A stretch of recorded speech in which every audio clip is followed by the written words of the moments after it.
At the Okoli Law Group, we specialize in producing justice. If you or a loved one in the Atlanta metro area is facing serious criminal charges, then you need serious legal representation. The Okoli Law Group is here for you. The Okoli Law Group is here for us. The Okoli Law Group, serious legal representation.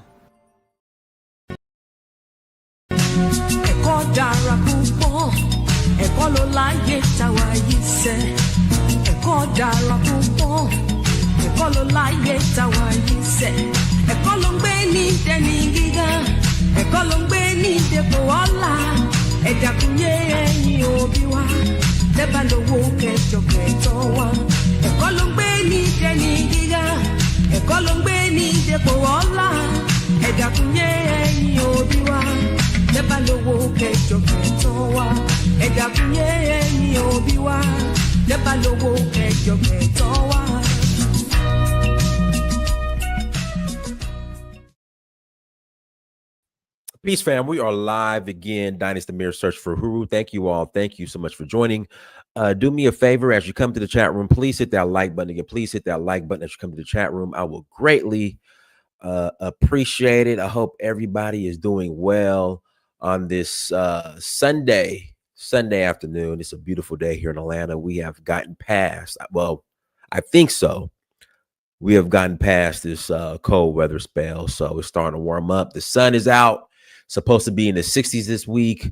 Hopefully the 70s next week, but I think it's supposed to cool down just a little bit moving into next week. So yeah, but before we get started, a couple of announcements. Announcement number one, we are rolling to Nigeria. Again, we are rolling to Nigeria August 3rd to the 12th. August 3rd to the 12th, we are rolling to Nigeria for the Oshun Festival. For the Oshun Festival, August 3rd to the 12th. If you're interested in joining us, please visit donfo.africa. Again, if you're interested in joining us, please visit donfo.africa. We will greatly appreciate it. We're also going to Senegal in May for the Jazz Festival. That's May 27th through June 4th, May 27th to June 4th. For the Jazz Festival. So if you're interested in joining us, please visit donfo.africa. Then we're going to Zanzibar in September 21st to the 30th. And then to cap it off for the year, we are going to Namibia and South Africa. So both countries, November 7th through the 18th. Now, we have a meeting on Wednesday with the government of Sierra Leone in regards to how the citizenship process is going to be restructured and how it's going to look like here moving forward. So hopefully on Wednesday, I'll be reporting some good news to you guys. I know recently, there was a new citizenship by investment program entitled Heritage Citizenship that was released earlier in January last month, and there's just a lot of confusion in regards to that. But there's going to be a completely separate program for people who have actual DNA, a DNA connection to Sierra Leone. So hopefully we'll get the feedback on that. Guys, I'm sorry, I'm just doing something real quick. Hopefully we get the feedback on that come Wednesday. But hit the like button. Also make sure you share and subscribe. We got some special guests. I'm gonna bring them on, and we're just gonna be discussing Gambia, the future of Gambia, addressing some of the incidents that took place, and if it's still a good look for the diaspora to repatriate to. So I'm gonna bring on Adrian, Maz Kwesi, and Brother Suleiman. How's everybody doing? We all doing good. We all doing good. Okay. Yeah. What's up, man? What's up, Kwesi? How you doing? Hey, what's going on? Could you hear me?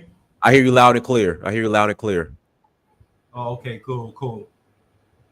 Yeah, man. Let's jump into it. Let's jump into it. So, Adrian, there's been a lot of concern, drama, and means for concern in the Gambia in regards to primarily safety. Some people are somewhat thinking twice before relocating or even traveling to the Gambia. So, that's those are some of the concerns. What are your thoughts on that? And you can introduce yourself as well, let people know who you are. Okay, right. So I am Adrian. Most people would have familiar with me from back then.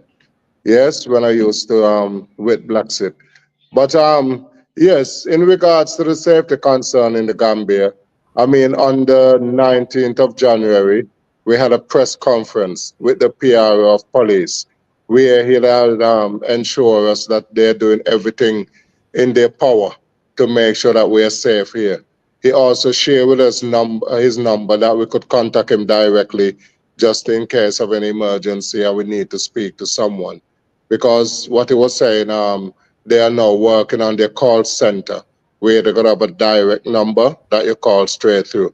So it's just a few things that he was saying that lacking in the police force, and they are open to people to come in and support them as much as they can, just to improve things. But things been okay for the past couple of months, You still have incidents here and there, but that is expected in any country that you live.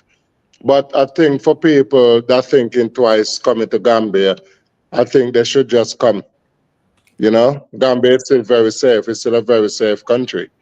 I mean, I'm living here now for 6 years, and I don't see any reason for me to leave Gambia unless I have to go out to do something, maybe a family emergency in the West or something else. But it's not going to be around safety concerns.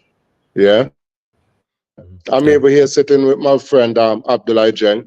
He's a local Gambian, and he was a teacher. He is well strong Pan-Africanist, and he always support us. Is Honorable Solomon on the call? Yeah, Solomon is here. Solomon, are you there? Dinah. Yes, Right. can you hear me? And Honorable Solomon again.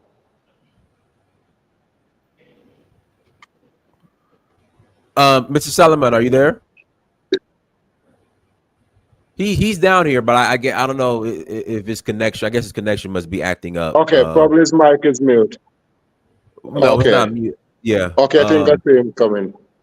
Yeah. So yeah, and he would he's a member of parliament.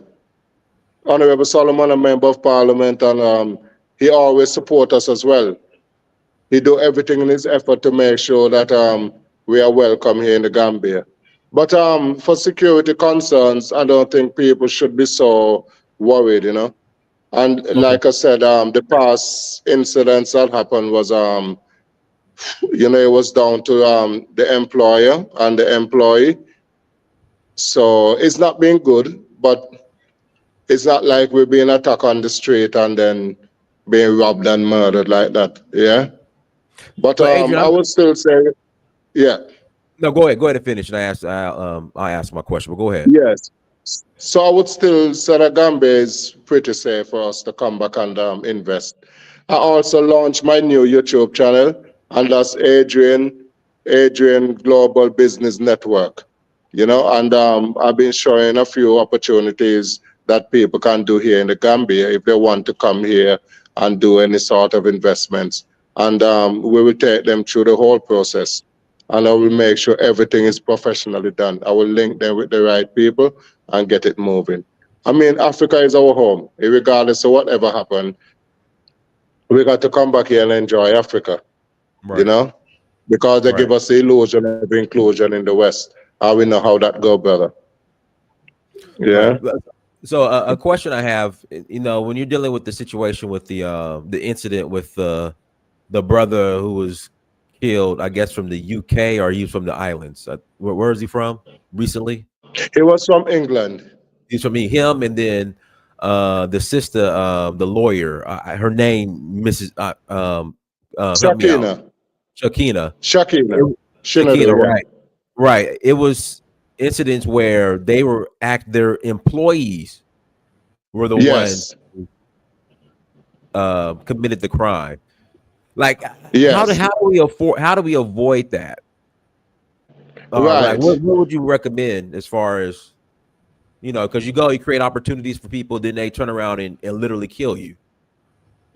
Right. One of the tips that the police did give to us is like, if you're going to employ someone that you don't know, it's always good to come to the police and have them background check, because the police will do a check on them and know exactly where they're from and know background of them.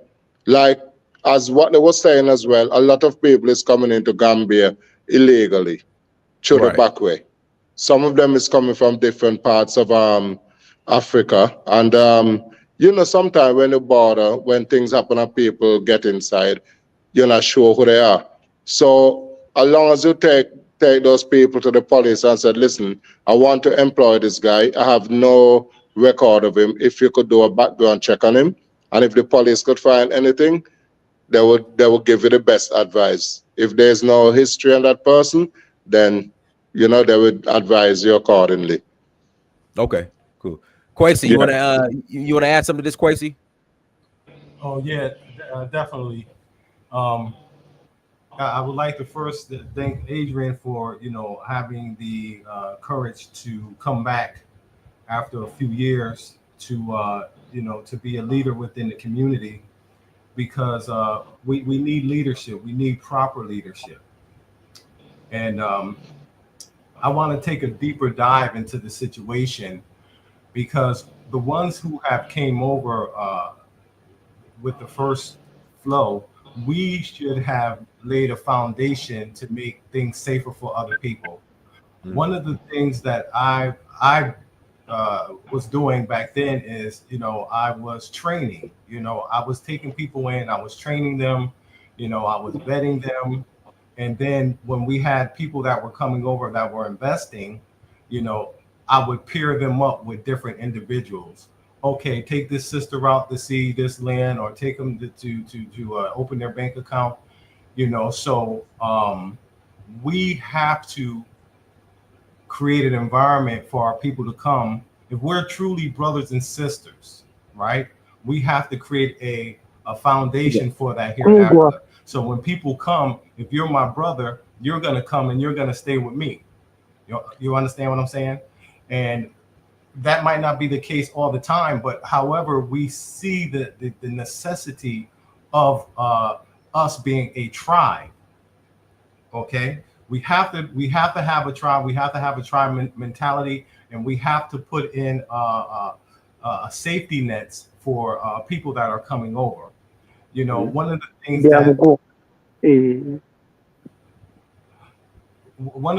that many people in the initial flow that came in were looking towards community building. Mm-hmm. Okay, so we wanted to come in, we wanted to come together, we wanted to work together with a Black Wall Street mentality, philosophy, and build communities where we had different professionals in different areas that could provide security, education, healthcare, and we wanted to kind of focus that in a community type setting. However, that didn't happen. There was so many challenges against us growing together as a community. It left a lot of us, seeking out our own way.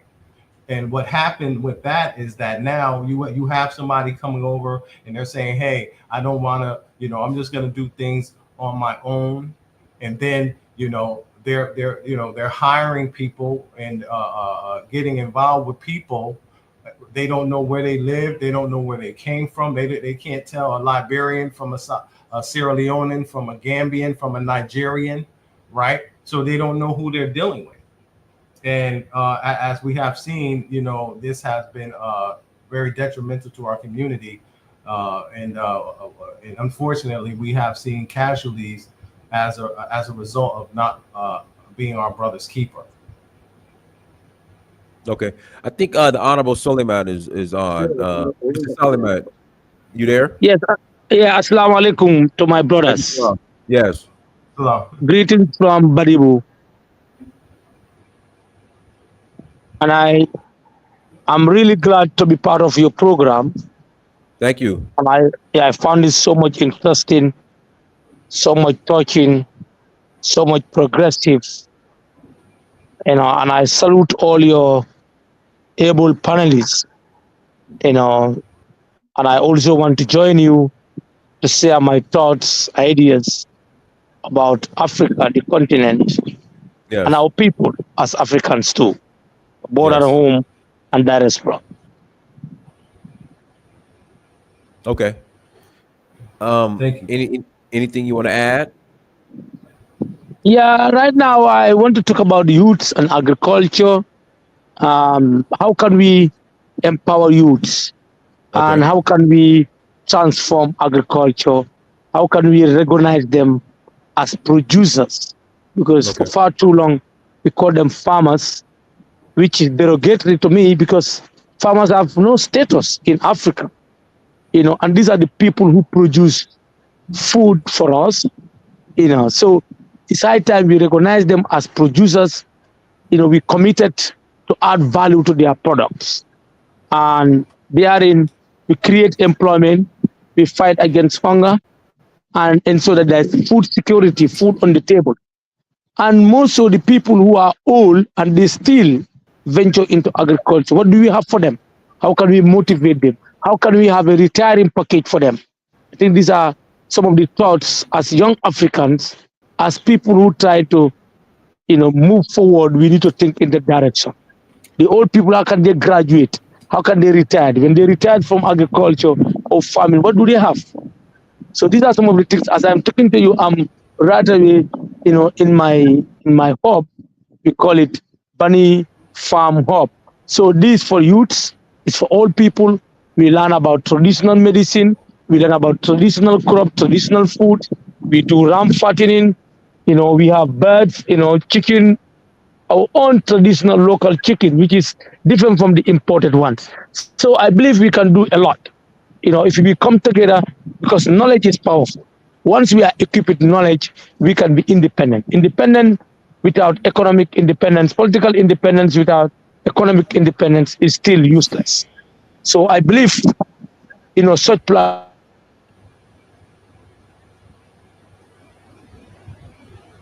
Now you froze up on us. I would like to address something that he said Okay. about us coming to Africa. We have a role to play whether we want to accept it or not. Mhm. We have a role to play whether we accept it or not, and that's it, to come and to be able to take our resources and our skills and our know-how for the betterment of the continent and the betterment of ourselves. If we don't fulfill that role, we become a victim of the environment, victim of these circumstances that we come into. We can't come into into different undeveloped countries and expect the same level of security that we get in the States, or the same level of financial opportunity. We have to create these. This is our role, and we have seen that over the last 5-6 years. Many people come into the continent, and much money was lost because of how we directed our investments. Many people chose to go into investments that put them in direct competition with the local market, as opposed to, investing in rice, investing in the import of oil, sugar, investing in local manufacturing and the production of food products. That's where our investment should be directed, because we can be, guilty of the same type of mismanagement that we see in African nations, where you have these government leaders, and you have these government officials that have resources that come in. However, they are not directing those resources in the right direction. So what is it going to take? It's going to take for the business class and the innovators. The vast majority of us is going to come over. We're going to be consumers.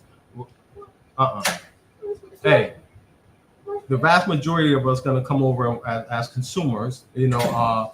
However, at the same time, we can provide housing. We can provide opportunities for those that we have to implement programs here. Actually,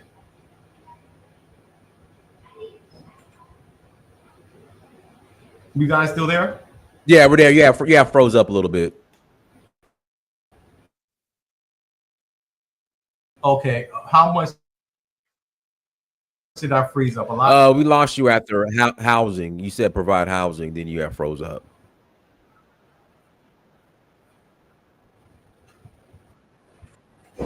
Okay.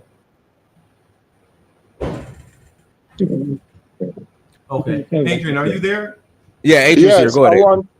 I want Abdullah to introduce himself. Go ahead, Abdullah. Go ahead.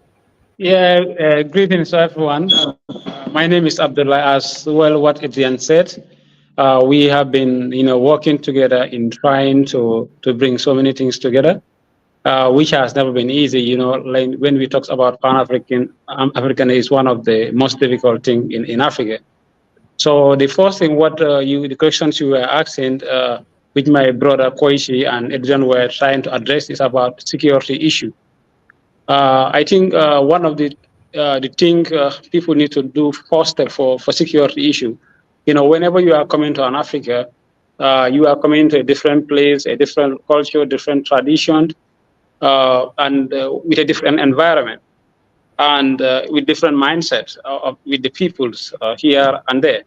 So it is very important that, like anyone who is coming, you become part of a community, you become part of a family or a clan, like as my brother said. So you realize that when you come to that family, you join them and you become part of the family. The family will guide you, will help you in whatever you are doing until you understand the society.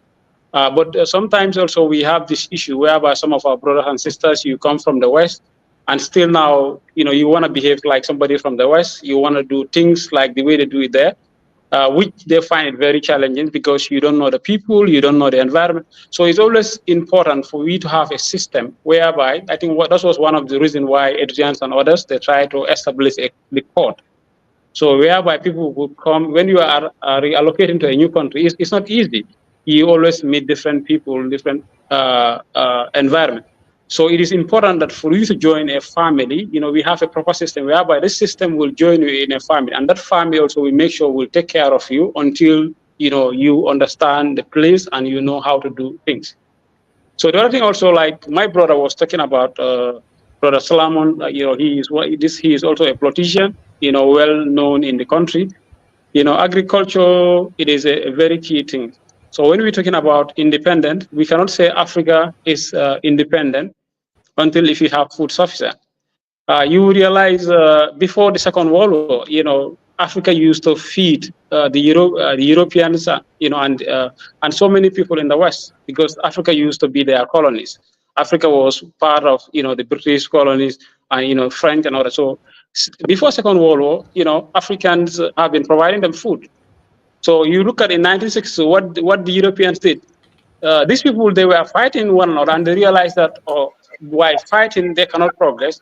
So they have what they call the common crops agreement. They have an agreement whereby they want to be food sufficient. So for us, in order for us to become food sufficient, we have to, come together, because you realize Africa, they give us the cash crop.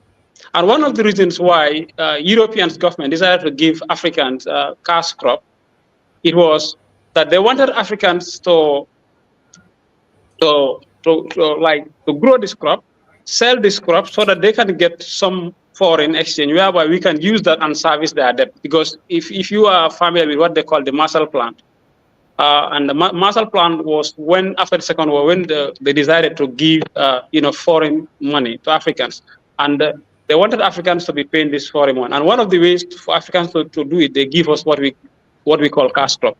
And the most important, what Africa needs to do, we need to go for core crop or food crop so that we can be self-sufficient. And you realize in most of part of Europe, when they come with their common agricultural policy in 1962, European government started giving, money to farmers in Europe to subsidize them. Whereby in Africa, it was hard to subsidize a farmer. So you can see when they produce so many of those, their rice and so many crops, when they bring them to Africa, as Africans, they don't have the opportunity, to be able to compete with them in the local market. So one of the things, we talk with our politicians and so many people, what we need to do as African people, we have to be united.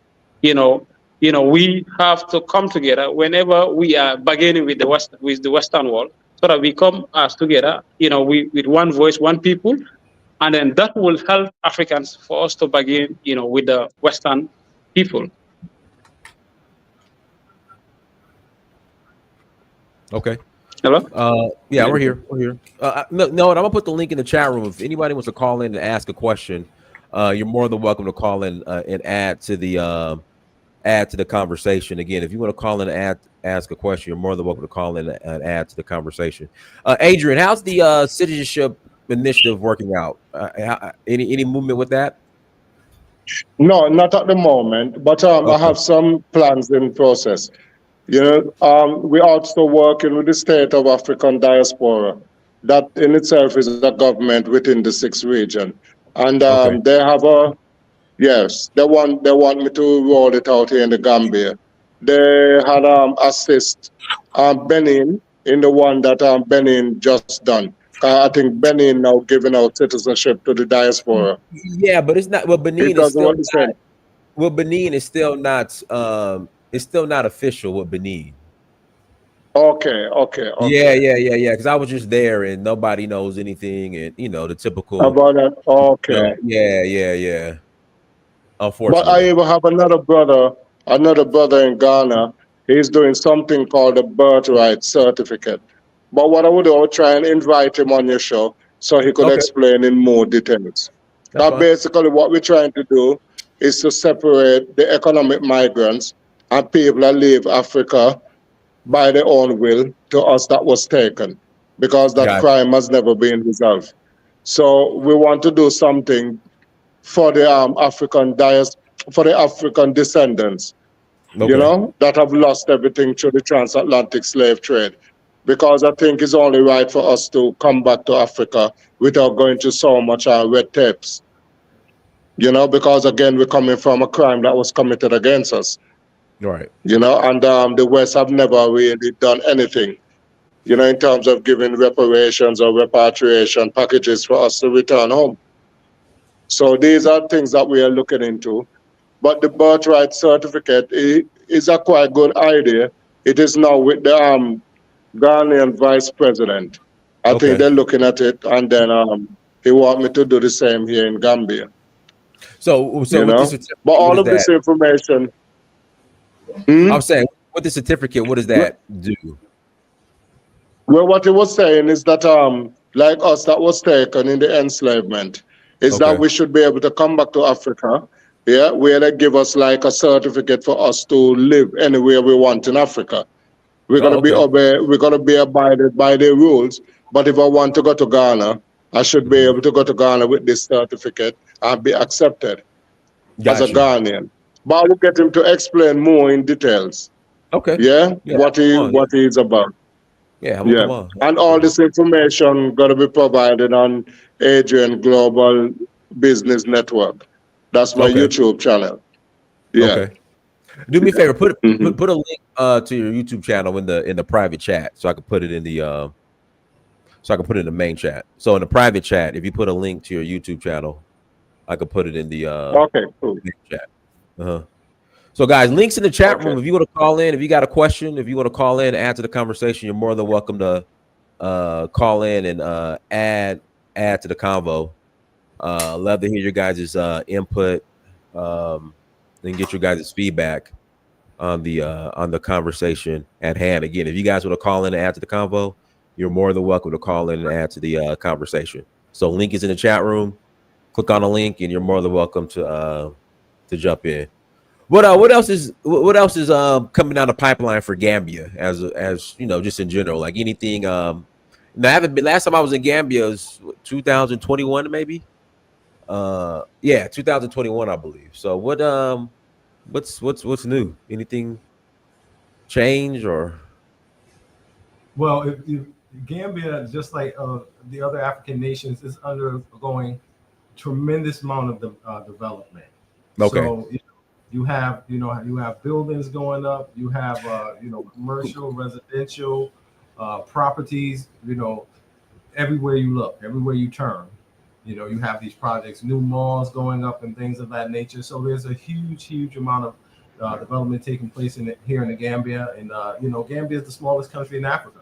So if you can come to the smallest country in Africa and you can see major development, there's opportunity on the continent. We talk Hey, Quincy, about, let me ask you a question, because all this development is going on at the same time pretty much everywhere on the continent. Do you know what's who's behind it or what's behind it by chance? Oh, I think we lost Quasi too. Quasi, you froze up on us. Let me read out the super chat. Mr. Ife Olua, salute, bro, and peace to the chat and the panel. Thank you, brother, for the super chat. I think we lost Quasi. Oh man, guys, links in the chat room. If you want to call in after the conversation, you're more than welcome to. We're having some technical difficulties currently. Quasi, you there? Quasi, okay. Okay. Yeah, we had lost you. Okay, yeah. So you were basically saying that there's development going on at the same time? Yeah, it's all at the same time, all across Africa. This, a lot of development everywhere at the same time. Like who do you think's behind it? What's the cause?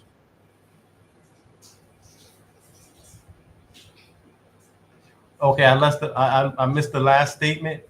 Like what's the motive behind it, or who's behind it? What's the cause? Because it's all going on at the same time all over the continent. Yes. So, of course, we have the usual suspects as far as development here in Africa. I just was speaking with one of the ambassadors at large, and he was like, we're going to go check out this new building that they just built. So they're selling 1 bedroom, 2 bedrooms between $90,000 and $170,000, right? So you have the Indians that are pretty much dominating development here. You do have a lot of that's commercial, residential, multi-story, beachfront properties, beachfront apartments, and things like that. So, but you do have Gambians that are doing development here. You have Taft, you have Global Properties. So you have a mixture. But we speak about this all the time about how these other foreign nationals, they come in with the support of their governments in terms of being able to development in other financial investment groups, amongst their nation, being able to come in and do large scale development. And the pricing is apparently there's a fortune to be made here, because they're getting the prices that they're asking for. These apartments that they're paying. They're getting money, and it's selling out, but we don't want to be in an environment just like we've seen in Ghana and we've seen in other places where we go as consumers. Then all of a sudden now the locals can't afford to live. They can't afford quality of life. Then we can't even afford it. Or we going right back into a situation where, we're struggling to pay our bills, and then it doesn't make any economic sense for us, So we've been speaking with, there are people that are coming out with innovative new age solutions in terms of housing. We're speaking with a young lady, and she belongs to a large group of people, and they have a vision to build hundreds and hundreds of homes, and it'll cost you like maybe $2,000 or $3,000 to have a lifetime lease, and then you have like an annual fee that will go along with it. But however, what they're doing is cutting out the profits that are made to make it affordable to everyday people to enjoy quality of life. So that's what we need. We need developers and people that want to come over, and there's money to be made. But at the same time, we have to consider the population expansion, the population growth. They say within the next 20 years, 30 years, Africa's population is going to double. So, there's opportunity there as well as a major threat. If we can't come in and we can't provide these solutions, we're going to see a lot of human suffering. So I do not believe that is the future of Africa and the future of the world. I believe it is an opportunity that will be for us to come in and to be able to provide housing and to be able to provide food and quality of life and all of these things that we have taken for granted in the West. It is our opportunity to come here and be the next Hilton, to be the next Marriott, to be the next, founder of New York City or Chicago or Las Vegas. We need a Las Vegas over here. Go ahead, Adrian. We need a couple Las Vegases. Yes. Yeah, sorry. That's had a little bit of issue there with the connection. No problem. So yeah, Gambia is moving. Gambia is moving. There's a lot of development going on, as Kwesi is saying. And I could see a big changes. I've been coming to Gambia since 2011. And from then until now, I would say there's a lot of development going on. And the government now is really working on the road networking. Most of the roads now, he start improving them, which is good. So and the place now, I mean, I want people to come and check it out. Come and check it out, because there's a lot of business opportunities happening here in the Gambia. Even on my channel, Adrian's Global Business Network, you will see where we highlighted some of the newly built buildings and some of the office spaces. And they're just waiting for us to come back with our ideas. And as Abdullah Jeng was saying, once we start to work together as a community, both us from the diaspora and our brothers and sisters here on the ground, we will go far. And there are going to be changes that need to be made in some of our attitudes coming from the West.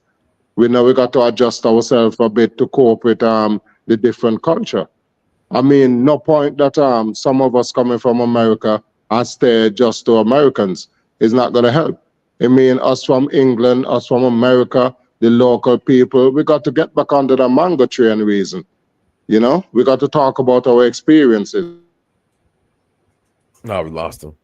Quace, let me read this comment. African Americans cannot and must not relocate to Africa without capital or a capital plan already actively successful before moving. What are your thoughts on that comment? I think that's absolutely right. I think that's absolutely correct. And what would make that easier is if we create a program or create programs that there's one, I don't want to put it out there right yet. However, on Adrian's channel, he's going to be interviewing the lady. And the program that they have was started by a brother and a sister from the UK. They have a plan to Ebony Villas. They're going to start here in Gambia and in Ghana. They're going to make housing affordable.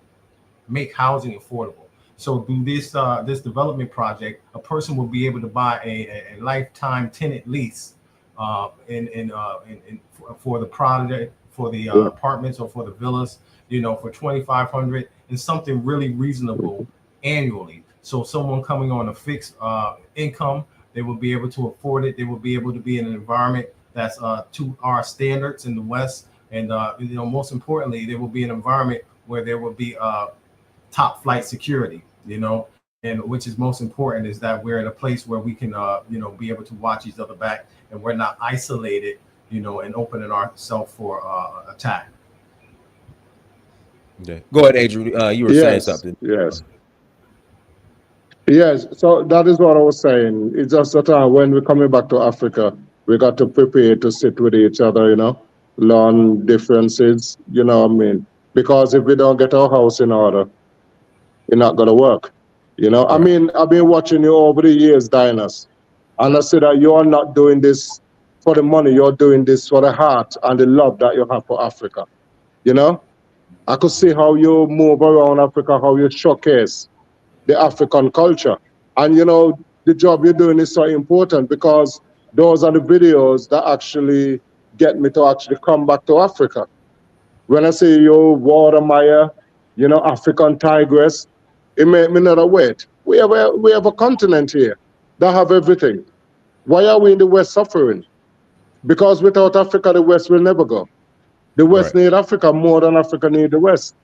And it's good that you all have showcased it so much. It changes so many people's mindset. You know, I was having a conversation with my eldest sister yesterday. You know, she live in the Caribbean. And, you know, she wasn't so convinced about Africa. I had to really break it down to her and tell her, I mean, how could they take you out of a continent and give you a small island? Are we quite comfortable to say that's good? That's a good for us. They take us away from from the most fruitful continent in the world. Mm-hmm. You know, I take us down to the Caribbean that, you know, there's so many disasters that happen there, hurricanes, so many different things against our will. You know, I mean, I grew up in the Caribbean. I'm not going to say too many negative things about the Caribbean, but we're Africans and we need to come back to our roots. You know, we really need to get back to Africa. You know what I mean? So, yeah, as I was saying, there's still some gaps that need to be filled between continental Africans and Africans in the Caribbean. So it's just going to take a lot of programs like this.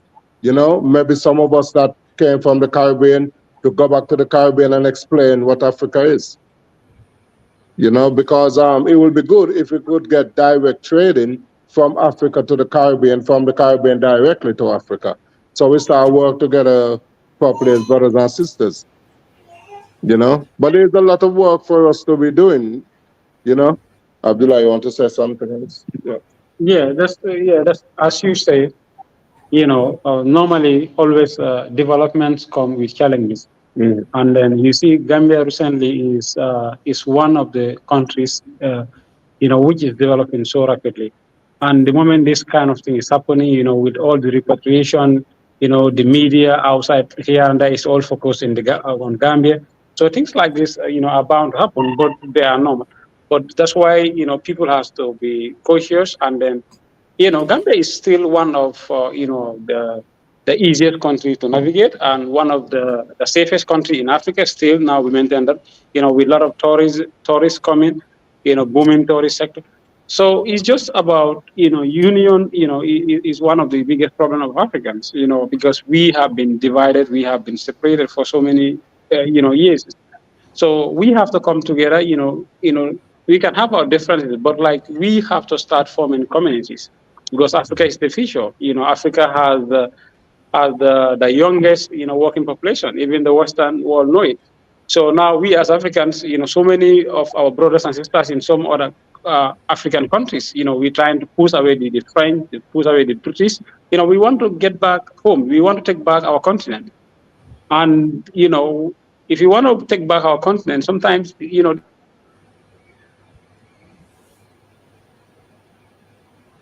Now you froze up on us again. Guys, links in the chat room. If you want to contribute to the conversation, you can click on the link again. If you want to contribute to the conversation, you're more than welcome to click on the link. So Kwesi, all the drama from like the past couple of years, that took place in the Gambia, that was all over. Are we kind of past all that for the most part? Has that been pretty much? I don't think that we could ever get past that as a people. It's just lying dormant. I really took a step back from the social media platform and things like that because, a lot of our people, most of our people don't have purpose. They don't understand their purpose. And then when they encounter those who do, the first thing they want to do is tear that down and destroy. We as brothers, this whole movement to Africa, there was a reversal of roles that took place during our captivity in America. And we haven't been able to actually be men. So our women was put at the forefront and was allowed to, run the communities. And we saw that was something, as we see it today, it's not something that helped us as a community. No community can thrive or be successful without a proper family structure.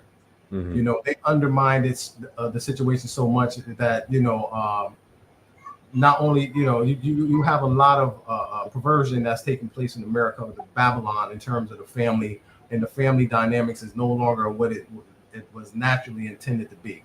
We don't have to go into all of that. That's why I left. That's not a conversation I want to have.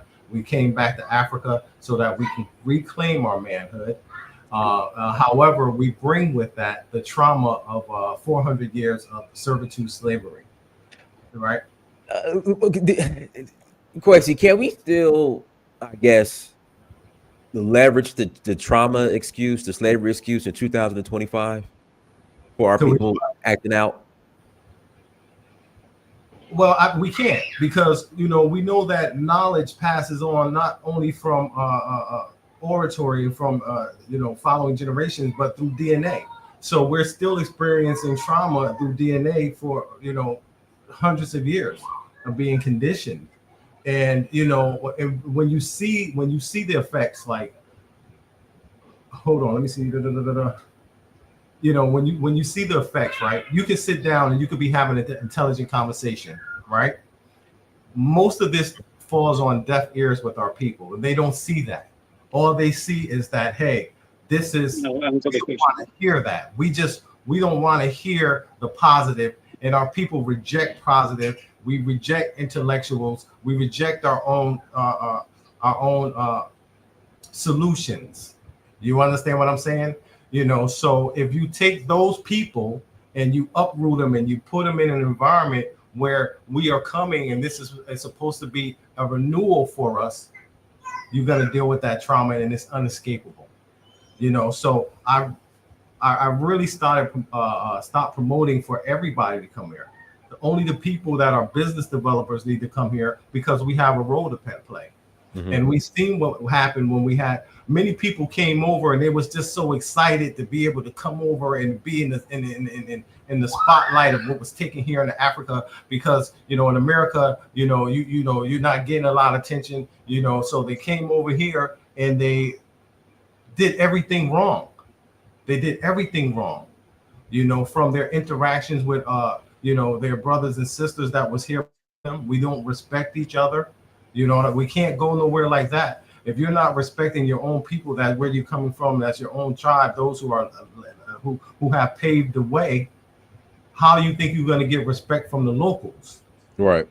I did a video a while ago that talked about xenophobia, and then how our activities will ultimately lead to more crimes against us, even violent crimes.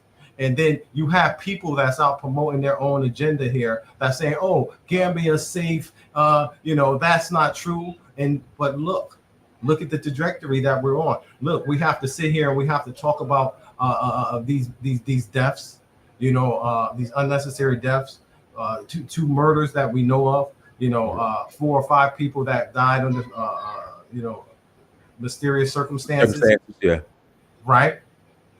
So this is not the road, not from what we seen when things started, when you and Watermeyer first came. You know what I mean? It wasn't a continuation of that excitement and that opportunity and that promise and that hope. You know what I mean? All of that took a dive, and it was the ones who were at the forefront of the YouTube movement that caused the most division. But you can see in their conversation and in their content that okay, this is not the type of language, or this is not the trajectory we should be moving towards. We should be moving towards economic development, support of local businesses, support of local economy, integration, adopting families, not coming and building a house and developments on land that will never be development. So you can tell them by their fruit. This is what the Bible says. You understand what I'm saying? You can tell them by their fruit. And even to this day, I really don't go too many places, because there's just been so much negative that has been put out in our environment. And our people are not a building type of people anyway. So you have that where we're not builders already. So, and then we keep up the gossip. We keep up the gossip. You know what I mean? So, I just kind of stay in the cut, and then focus on whatever it is I'm doing, whatever that is. You can't even share that. You understand what I'm saying? Right. But the idea is definitely to make a positive contribution on the continent where we are. Yeah, brother. Like regarding the questions you asked my brother Kwesi, whether we can still justify it because of slavery. You know, if you are born and raised in Africa, you will know how extent, you know, slavery affect us. And, you know, we still in that trap. Like slavery, you know, colonialism, you know, neocolonialism, this affected us so much. You know, slavery affected and colonialism affected Africans in a way that, you know, when you only come and colonize the land, you know, the resources and everything.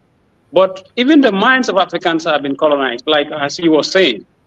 You know, when you take a car and then you want to just jump from Gambia to Senegal, Gambia and Senegal, you know, are border countries, or you want to go to Guinea-Conakry, you will realize, you know, how much division was put in Africa. You know, the kind of documents they ask you. You know, there was this time, you know, I went to Zimbabwe, like the way, you know, I was interacting with their immigration, you know, officers. You know, I was thinking, am I not an African? Am I not a black person like you people? So you realize that we are damaged in a way that, like, it is still, we pass it from one generation to another. So with a lot of division, you know, different language, so many differences, different currencies. So these are some of the issues we can still justify slavery.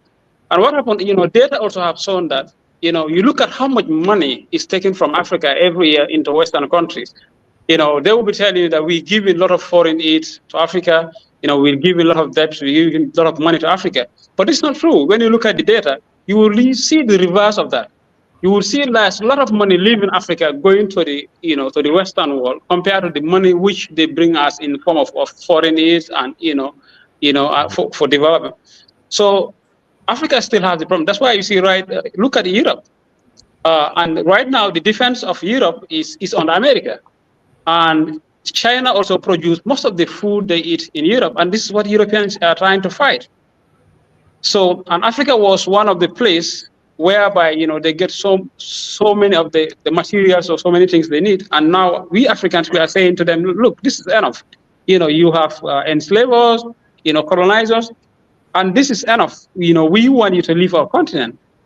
And, you know, Europe is in a serious trouble. And one of the things, you know, what can help Africans, like, is people like you who were in the diaspora for so many years. You know, we can start each one teaching another person, because slavery and colonialism affect us so badly. Still now, you know, if an African guy see a white man or a white woman, you see how they behave. You know, like, you know, even some of you, when you come to Africa, and, you know, they see you as a tubab. And we need to start educating our people. You know, when I see you, I don't need to see you as an American. You know, I don't see you need to see you as a foreigner. I have to know that if I see you, I see my black brother and my black sister. So it still affects us, and, you know, it causes a lot of damages to our society. Yes.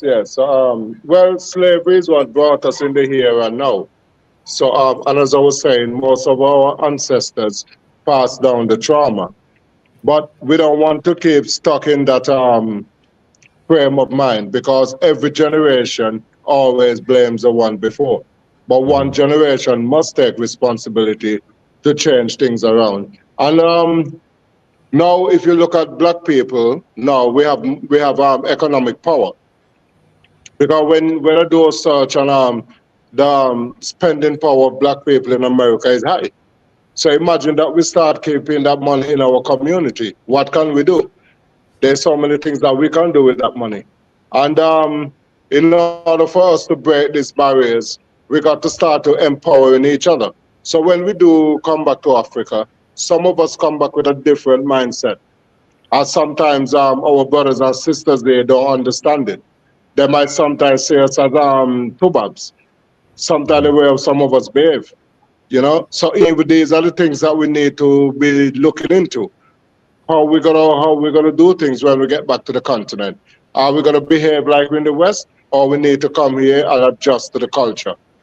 You know, because there's so many things that is here for us to learn, and also there's so many things that we could teach to them as well, and they could teach us a lot. But it just need that we just got to work together. One thing I've realized here is that they haven't really talk much about slavery in the school curriculum. You know, some of the schools I go to, you hardly see black books in those schools, which is not really good. You know, so we were trying to introduce that back in 2021, where we was getting people to send over black books and we will take them to the schools. I mean, I went to enroll my son into a school, I think that was 2020. And when I got to the school, the first thing I'm hearing the children they're singing is Baba Black Sheep. I was like, what?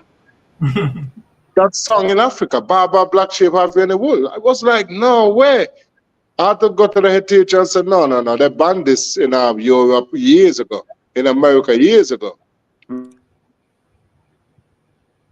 All right, we got have no more wolves to give them. Come on now. So there's a lot.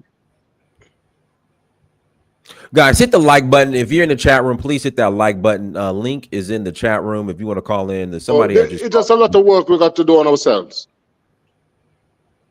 Okay. Probably about 5 years ago, we did a press conference with blacks, and there was a Jamaican brother there. He was like the true repatriates are the children of the ones who repatriate. Okay, are the children, because the children don't have our national identity. Okay, they have the tie, because remember, the DNA was taken away. All right, they came and they got the best of the best. They wasn't just picking up anybody. They got the scientists, they got the engineers, they got the doctors, they got the intellectual people, right? And they depleted Africa's gene pool for 400 years and brought it throughout the West to build the West. Okay, so now we're bringing that back. Okay, the ones that are coming back are 400 years sick. Okay, we'll be lucky out of 100 people that come where we find one that understand their purpose, or two. Okay, but the movement have to be made. So we have to focus on education. We have to focus on youth. I was at a school the other day. There's a Gambian brother. A lot of Gambians here are building schools. We have to educate the youth. Okay, as long as we have the colonial borders within our mind, we will never be suitable to build a unified Africa. Okay, but over time, we will be able to teach the youth systems and processes, as I said, with this program that this brother and sister that I'm bringing in, where we're destroying the systems of capitalism, because there's enough money. There have to be more of an even distribution of wealth, so that we will not have poverty, and we won't have hunger, and we won't have strife, and we won't have war. So, however, we have to focus on the youth. We have to focus on youth empowerment, just as the brother came in and started to share before his internet went out. We have to focus on infrastructure so we can have, stronger communications, because that's important. And we have to create institutions here, educational institutions, as well as social institutions where people can go and you have sustainable existences, sustainable environments. We don't want to spend all of our money coming into African nations, and you buy a piece of land and you buying it in an area where there's no land development project. There's a big piece of land, they demarcate it, you go buy your land there, right? And then the person to the left of you, they might buy the land, and don't have any intentions on coming ever. Then the one to the left, you have a half-built house. The one behind you, there's an empty lot that now is a dump site. Okay, we've come from an environment where we see subdivisions all of our life. We lived in subdivisions. Why are we going back to the time of the pioneers? You understand? Because how we're moving economically. So you see in Sierra Leone, now they're saying, hey, we want you guys to pay for it. We thought you were going to come here and use your money right, but since you're not going to do that, let us with our limited, infrastructural understanding and development understanding in our great area of politics and things like that. Let us take your money. Okay. And it's still not going to go anywhere because we know it's corruption. So if we're going to move, we need to move in a way. And I think YouTube and social media has a lot of power. YouTubers, YouTubers was very integral, and YouTube have been very integral here in Africa in terms of driving the people to these different countries. Mm-hmm. All right, it was a major drive for a long time, but then we seen how YouTube, we reared our ugly face on YouTube. Right, right. Prior to the best time to come was before COVID. You understand? Right. But once the gates opened up and people came over here, it was like, hey, we have a history of tearing each other down. Let's put that out and for the world to see. So right now we want to focus on people that want to develop, people that want to get into real estate, people that want to come and be in healthcare, people that want to come get an education, people that want to do telecommunications. There's a brother here. He just started his telecommunication company. He's from the UK. Sharp brother. You know what I mean? Working with African government. We want those brothers that that want to come and be able to work together. And we need to be able to we need to be able to bring our money together, our resources, and focus on the development and empower those who already have projects where they're developing with land, because that's a big issue. Many people, for the money we lost on land here, people talking about the money that they lost. I've lost hundreds of thousands of dollars here. I've been investing here for the past 10 years. How'd you lose? How'd you lose $100? Like, what would you do differently? How did you lose $100,000? What would you do differently? What was that? How did you lose hundreds of thousands of dollars, and what would you do differently? So you won't. What would I've done differently? Correct. Me? Yeah. You lost $100,000. What would you have done differently? A lot of my investment went towards training people. Okay. At one time, I was training here for 2.5 years before anybody ever came. Mm-hmm. Okay. So I was training and putting people in place to. I think he froze up on us. Quest, are you there? Yeah, maybe he has some. He has some problems of network. Like as he was saying, also like education also is a very key thing in trying to bring back Africa, to catch up in terms of development around the world. I have been in the school system. I have been teaching for so many years. Teaching African kids. You can see their mental, even the curriculum. We have so many things, we need to change in terms of school curriculum, because most of the things we teach the students still now are outdated. And, Pan-Africanism also should be a key subject in the school system. Right now, like we don't teach them anything about Pan-Africanism. African schools, you go, we just trying to teach them, outdated, curriculums about science, maths, and which has no value.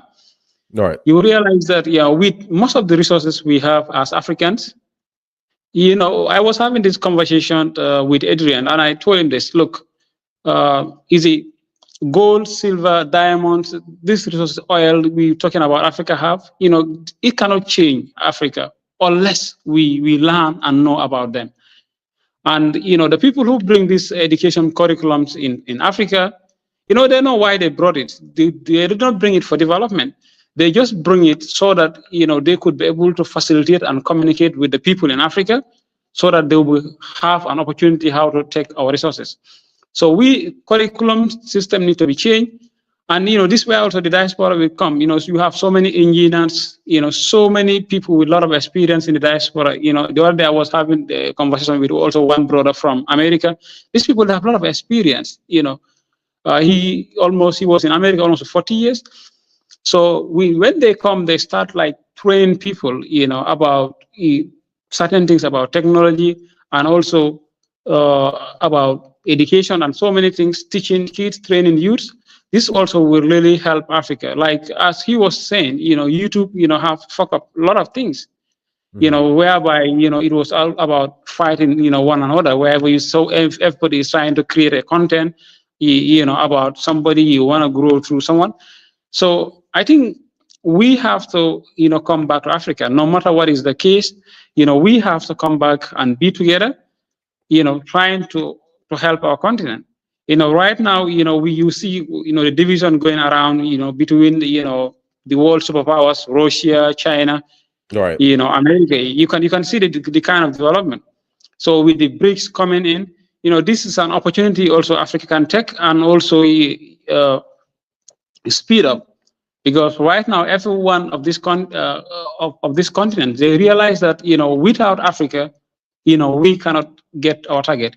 Right. America has used Africa to get where they are. Europe has used Africa to get where they are.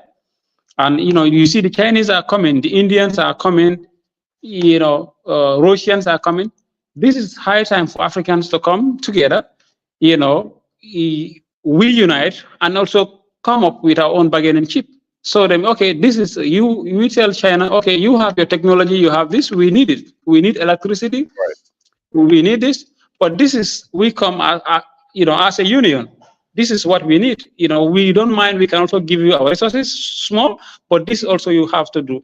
Like Adrian was saying, there's a lot of money, there's so many things which can change the situation in Africa, but so many countries are not willing to do it because they know, when we have the factories in Africa, when we start training Africans, how to industrialize, that's it. Europe is over and America is over. Everybody knows it. So one of the things they try to do is to to make sure to keep Africa where it is, so that they can use Africa as their market, whereby some of the low value items which they produce in the West could be sent to Africa as a market, and also Africa could be used as a dumping ground for some of their outdated goods which they don't need. We have to change the narrative. In the Western media, always when I look at, you see the contents they do about Africa. Africa is full of corruption. Africa is full of war. We have to show them that Africa is not all about war. Africa is not all about corruption. There is something we can do. There are so many capable people in Africa. So we have to change the narrative. And one of the things, you people are doing, this is what we can do. So many people now are getting to understand about Pan-African. Today, I met a brother, we were talking, he was telling me a lot about Pan-African. And this thing could not have been attained, without you people, trying to sensitize people, trying to talk to people about so many things. And I realize now also so many African youths are coming into politics. Before right. we used to have only old people who were in the West, who were trained by the Western people, who are coming into power. Now you have 25 years, 30 years, who has never stepped out of Africa, are coming into the politics. And this is also going to help us. Because they always say, monkey do as it sees, you understand? So these right. are people, they understand the culture, they've been living in Africa, and this here is where they are educated. They're all coming into politics. And definitely this is going to help us a lot. In the next 10 years, next 15 years, the future is going to be Africa. So, you come to Africa, you see Indians, you see Lebanese, you see different people, white people, everybody is taking this advantage. Right. So we also, as Black community, we have to try and take the advantage before they will take it. I don't see the Indians fighting. I don't see the Lebanese fighting. I don't see the white people fighting. When they come to Africa, they come as a united front. If anyone is down, they all help you. So right. This is what we need to do. We don't have to come to Africa to fight. With all the Western mentality, when you get into Africa, forget it there. And you are coming to a different continent, different people, different mindset. Right. The disruption for 400 years, which African has gone through, is huge. You can see a lot of difference. So we right. need to, do like what the Indians do. You go to every supermarket here and there, you see an Indian man. You go to agriculture, they are there. Now in the Gambia, into real estate, Indians are there. They come to Africa, they see the opportunity. They don't see the negativity. And for us, most of our people, when we come to Africa, what we see is the negative aspect of it. Or, you come, sometimes you see people, trying to blame Africans for certain things. Right. You don't know right. how the people live. So we need to see the opportunities in Africa, not only the negative part. Every country has an issue. You look at America, every day somebody is being killed, shot here and there. which they don't even put in the media. How many people are killed every day in England, which is not put in the media? How many people have been killed every day in Russia? How many people are killed in China? It's not put in the media.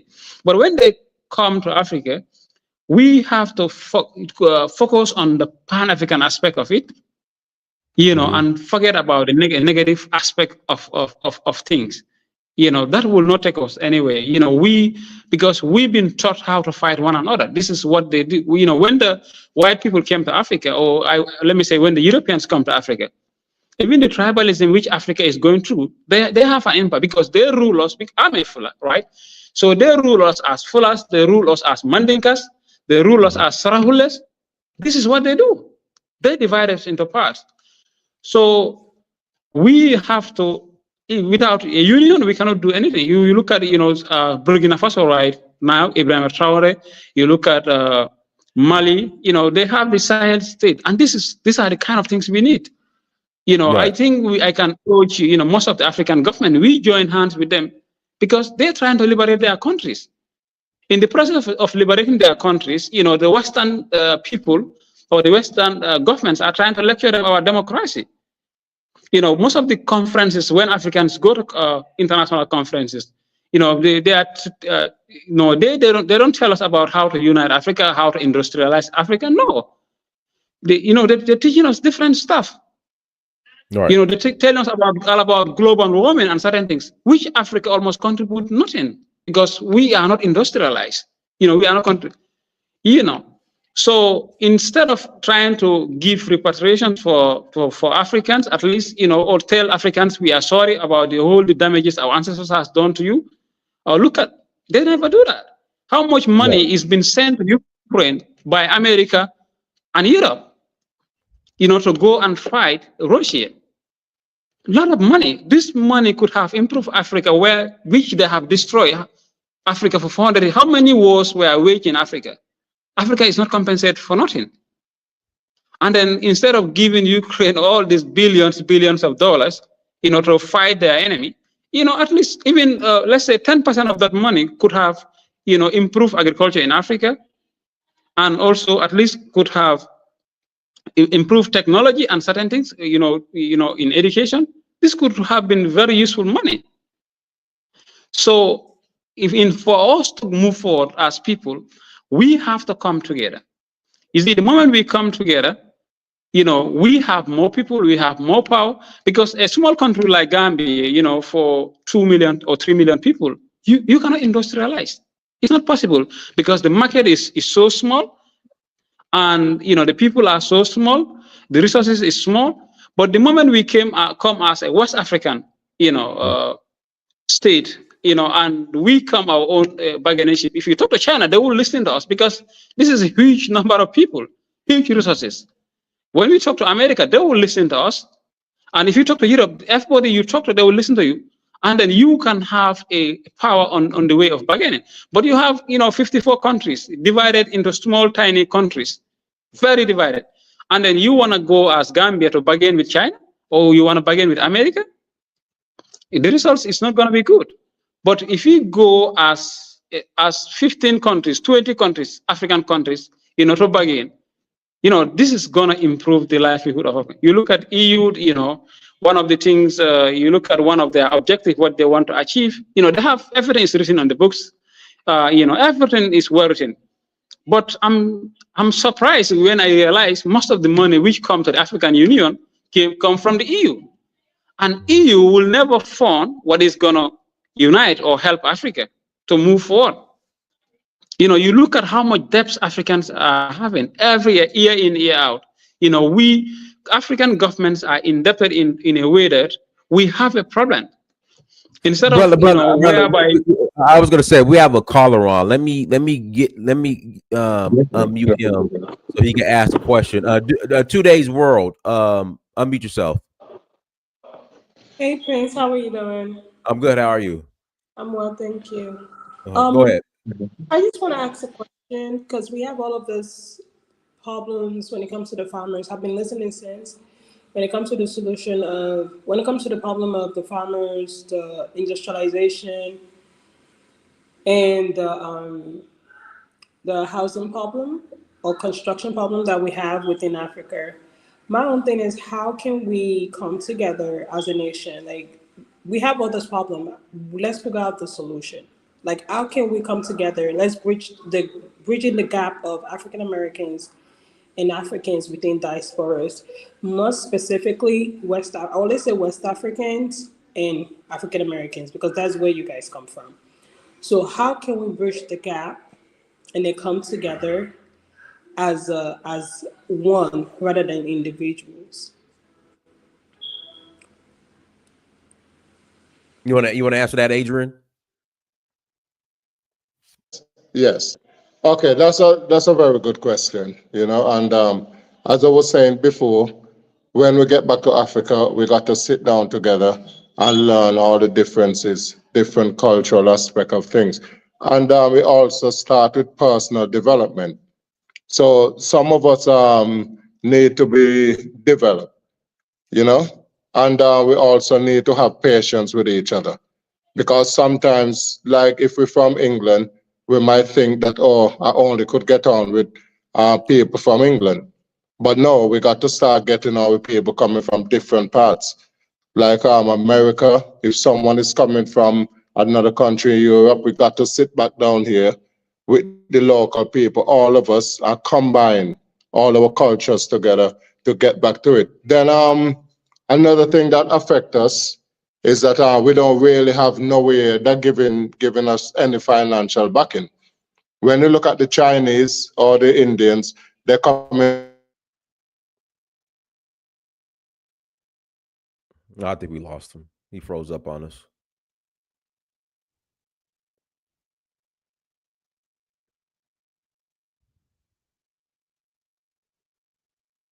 He froze up on us. 2 days world. Let's I guess let's give him a chance to call back in.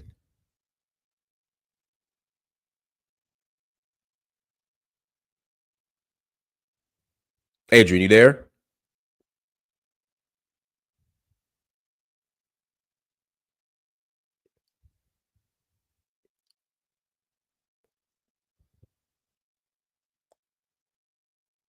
Adrian, you there? I think we lost it. Yeah, we lost him. Okay. Yeah, let's yeah, he'll come back on. He'll come back on here now. He just dropped off. He'll be back on. If you just want to wait like another 20 seconds, he'll be right back. Yeah, but everyone, please hit the like button again. Please hit that like button as you come into the chat room. We'll greatly appreciate it. I appreciate everyone's support. 2 days world. Where are you calling from? Hey Prince, it's still Titi Olua. Oh, okay. I got you. Okay. Titi, thank you. No problem. All right, guys, we'll wait like 30 more seconds for Adrian to come back on, and then we'll close out if he doesn't come back on. So we'll wait about another 30 seconds to get him back on.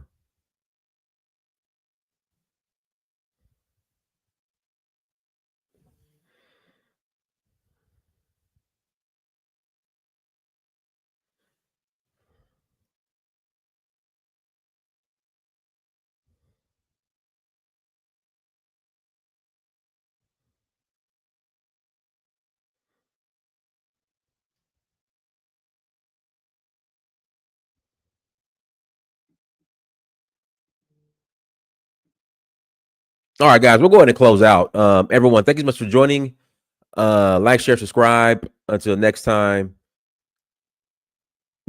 I'm reading these comments. Yeah, everyone, thank you so much for joining. Like, share, subscribe. Until next time, family. Dynasty Mirror, search for Huru. No, I don't want to close out. It's just the the guests, they're having internet problem. So we'll do another show later on today. Until next time, family. Dynasty Mirror, search for Huru. Peace.